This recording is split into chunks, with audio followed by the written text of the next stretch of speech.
Odamlar bor. Ana yo'ldan harakatlanib kelayotgan haydovchini to'xtatdi. Xo'sh. Ha, bu yo'q ko'rgan yo'q. Bu kishi mana bir bu yo'lni boribdi. Suhbatimizga xolis sifatida to'xtatdi. Xo'sh. Mana kelyapti. Bu kishidan xolis bo'ladi. Bu kishi ekanimiz suhbatimizga. Endi bu yo'q. Assalomu alaykum, Qalandar aka, yaxshimisiz? Yaxshimisiz? Haydovchi hujjatingizni olib keling. Ekanimiz suhbatimizga xolis bo'lasiz. Shu maqsadda to'xtatdik. Yaxshimisiz? Assalomu alaykum, yaxshimisiz? Qalandar aka, yaxshimisiz? Bu kishini to'xtatsam bo'ladimi? Mana kelyapti. Yo'q, hayır, bilmayman nima sababdan meni to'xtatyapsiz. Ha. Bir marta ukajon keling. Mana bu kishi ham mayli xolis. Yo'q, hay, menga bu xolislar yo'q-ku o'shani fakt ko'rib. Ko'ramizni suhbatimizga.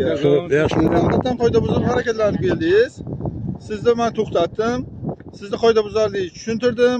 Yo'q, endi yo'q, bular mana qonun qoida buzganimni bular fakt qilib bera oladimi? Mana bu kishini men to'xtatishimga sabab sizlarning xolislikka bu kishi yo'l harakat qoidalarini buzib harakatlanib keldi. Yo'l harakat qoidalarini, amaldagi yo'l harakat qoidalarining 86-bandini, Ma'muriy javobgarlik kodeksining 128-9 Kamerangiz ishlayaptimi? Bo'shliq kamera.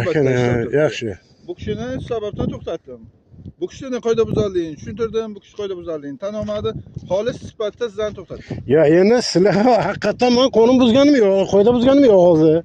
Bu yo'q hozir to'xtatyapti. Menga endi bu sizlarni qana guvoh qilishlari mumkin? Sizlar ko'rmagan bo'lsalar bu holatda.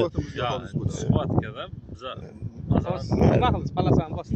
Bilmasam bu yoq shunday deyapti. Afg'on qilib o'tding deyapti. Men bu yerga bu palasaga borib menga o'sha joyni fakt qilib bersizlar. Qana biron joyga men palasa bosgan joyim bormi? 3 ta guvohim bor. 3 ta guvohim bor. 93 116. 93 116 06 71. Men bu narsani Respublika bosh prokuraturasigacha chiqaraman, o'rta boshliq. Siz men 294-modda sizni huquqchilaringiz. Siz bemalol. 94. O'zbekiston Konstitutsiyasining 18-moddasini ham yaxshi bilasiz. Albatta. Rahmat sizga. Nima degan shunga? Xulosa qiling. Yozib olinayotganligi haqida ogohlantiraman. O'zbekiston Respublikasi Ma'muriy javobgarlik to'g'risidagi kodeksning